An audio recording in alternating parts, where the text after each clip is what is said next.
Il est italien et coordinateur national de l'organisation Potere al Popolo, le pouvoir au peuple. Il nous fait l'honneur de remplacer au pied levé notre camarade José Nivoy, porte-parole du collectif autonome des dockers et portuaires de Gênes, qui, comme je l'ai indiqué, vient juste d'être libéré après avoir été arrêté par l'armée israélienne pour avoir embarqué sur la flottille de la liberté. Son organisation est au cœur des processus en cours qui ont vu des millions d'Italiens déferler dans les rues et participer à l'immense grève générale qui a eu lieu vendredi en soutien à la flottille à Gaza. La parole est à Maurizio Coppola.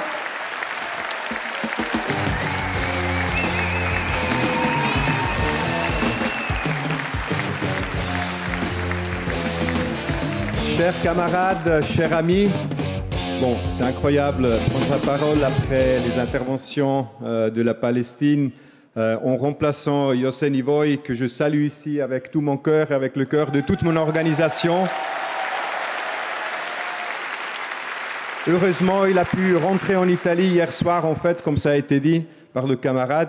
Mais je veux aussi saluer encore une fois, parce que je pense que c'est fondamental, Greta, Rima Hassan, tout le monde qui est encore dans les prisons israéliennes, en fait, torturés et dans des conditions inacceptables. Il y a des années où rien ne se passe et il y a des semaines où des décennies se produisent. Je pense que tout le monde connaît cette phrase et en fait, c'est ce qu'on nous est en train de vivre en Italie. Vous avez vu tous et toutes, en fait, les deux grandes grèves générales du 22 septembre, du 3 octobre, mais après aussi la grande manifestation de hier après-midi à Rome, où 1 million de personnes ont pris en fait les rues de la capitale pour dire non au génocide, pour dire non à la complicité de l'Italie à ce génocide. Le 22 septembre, on avait 1 million de personnes qui bloquaient le pays.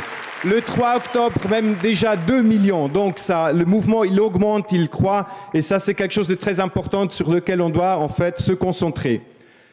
Beaucoup d'entre vous nous ont posé la question, en fait, mais pourquoi en Italie, tout d'un coup, ces décennies se produisent dans quelques semaines? C'est une belle question, en fait. C'est très difficile aussi de la répondre au milieu de ce mouvement, parce qu'on est encore là-dedans, on est encore en train de lutter, on est encore en train d'organiser les prochains blocages, etc. Mais ça vaut la peine de s'arrêter un moment pour bien comprendre ce qui se passe, parce que ça nous aide aussi de nous renforcer par la suite. Donc, un élément fondamental, je pense que c'est le fait que sans la Palestine, en fait, tout ça n'était pas possible. Ça, c'est le premier point fondamental à prendre en considération. Et c'est pas seulement juste la Palestine, mais c'est la résistance palestinienne. C'est le fait que les Palestiniens et les Palestiniennes, même sous colonisation, ne se voient pas comme victimes, ne se voient pas passifs, n'acceptent pas juste ce qui se passe, mais se révoltent, deviennent des acteurs qui luttent.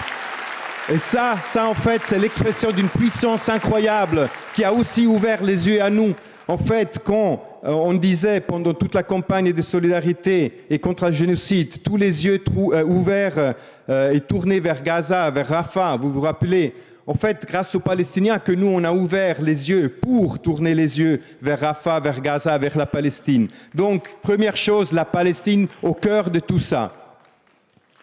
La deuxième chose, en fait, aussi très important, on a vu dans les dernières années, en fait, depuis le 7 octobre 2023, une accumulation incroyable de forces. Mais ces forces, en fait, n'étaient pas juste le fruit d'une activité spontanée et abstraite.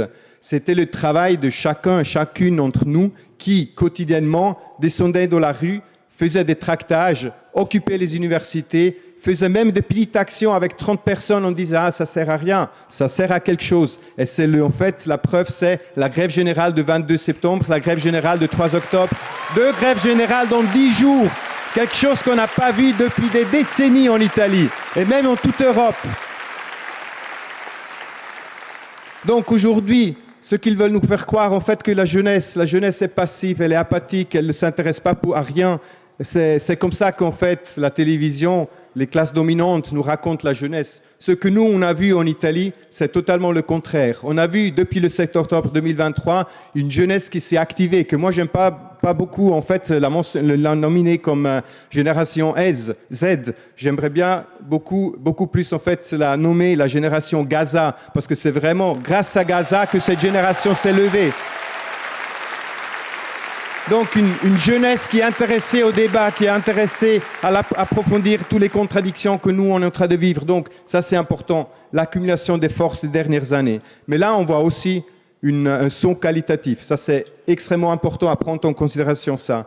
En fait, comment ce saut qualitatif a eu lieu ? C'est très clair. C'est grâce à l'entrée en scène de la classe ouvrière organisée. Sans la classe ouvrière qui bloque le pays, sans la classe ouvrière qui est à l'avant-garde d'un mouvement de solidarité internationale, on n'arrive jamais à produire ce que nous, on a produit. Qu'est-ce qu'ils ont fait ? En fait, ça a commencé avec les Dockers. Vous les connaissez tout bien, en fait, on vient de le mentionner. Eux, ils étaient capables de faire au moins deux choses. La première chose, c'était de lier une question internationale aux questions sociales du pays, de l'Italie. Parce qu'ils disaient, oui, on bloque en fait les ports, on bloque le trafic des armes et des munitions et des explosifs vers Israël et avant vers l'Arabie Saoudite, parce qu'il y avait aussi déjà en 2021 une première action qui a été menée contre l'Arabie Saoudite qui était en train de bombarder le Yémen. Rappelons-nous, ce n'est pas nouveau, c'est quelque chose qui a été organisé déjà avant. Mais il disait pas seulement non à la guerre, non au génocide, il disait aussi oui à notre sécurité sur le lieu de travail. Parce que c'est dangereux de travailler avec des explosifs dans des containers que nous, on doit déplacer. Et ça, c'était un message à toute la classe ouvrière, toute la classe travailleuse du pays entier, où en fait, les travailleurs ont pris conscience qu'il y avait un lien entre ce qui se passait en Palestine et ce qui se passe dans notre pays. Donc ça, c'était le premier élément fondamental. Le deuxième élément, c'était en fait que plus récemment, avec le blocage, avec la grève générale, tout d'un coup, la grève devient de nouveau un instrument de lutte en main de la classe ouvrière, quelque chose qui était disparu dans les dernières décennies en Italie. Ça, c'était aussi grâce aux dockers, grâce à la classe ouvrière, que cet instrument devient de nouveau pensable. Ça devient de nouveau une puissance dans les mains, en fait, de la classe ouvrière. Et ça a eu une influence sur tout le mouvement. Les jeunes, en fait, qui ont pris la parole tout après l'appel que vous avez vu, Ricardo, le camarade de jeunes, qui disait on va bloquer tout, on va faire une grève internationale. Le jour après, les jeunes dans les universités ont fait le même appel. Il y a eu des occupations des universités le jour du blocage, en fait, de la flottille. Donc, il y a une influence incroyable. Donc, tout ça, ça ouvre des contradictions dans notre pays. Une première contradiction, bien évidemment, c'est au sein du mouvement syndical. Ça, c'est très important, surtout pour les camarades français avec lesquels on débat beaucoup. Parce que, en fait, tout ce qui a été construit avec les dockers, c'est parti grâce au travail très important de l'Union syndicale de base, donc un syndicat de base, qui n'était pas un syndicat confédéral. Le syndicat confédéral a même essayé, la CGIL, de boycotter la grève du 22 septembre en appelant à une grève le 19 septembre. Eux, c'était un échec total, en fait, ça s'est révolté totalement contre eux. Ils étaient forcés, grâce à la force du mouvement pour la Palestine, à adhérer à la grève générale du 3 octobre. Donc ça montre deux choses, que nous, on doit insister, renforcer le syndicat de base et au même moment faire pression sur les syndicats confédéraux pour qu'ils prennent la juste position.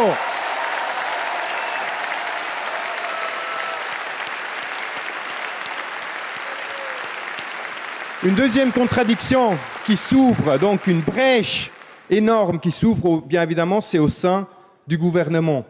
Parce que depuis quelques semaines, le gouvernement de Giorgia Meloni n'est pas capable de ne pas parler de la Palestine. Elle est forcée de faire ça. Elle est forcée de prendre la parole sur les génocides, sur la flottille. Elle est forcée aussi de prendre la parole sur ce qui se passe avec les ministres. Ces ministres, en fait, qui veulent illégaliser la grève générale et disent « vous faites la grève le vendredi parce qu'en fait, vous voulez un week-end prolongé ». Non, les travailleurs, ils refusent en fait de recevoir le salaire pour une journée pour faire la grève pour la Palestine, pour leurs conditions de vie, pour leurs conditions de travail. Et ça, c'est quelque chose qu'on doit donc approfondir.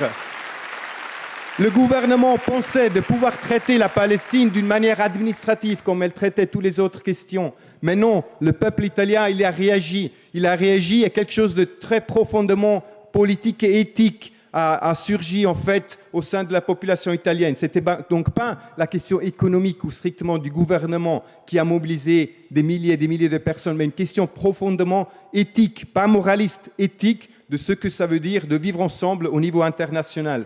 Et donc, je viens à la conclusion.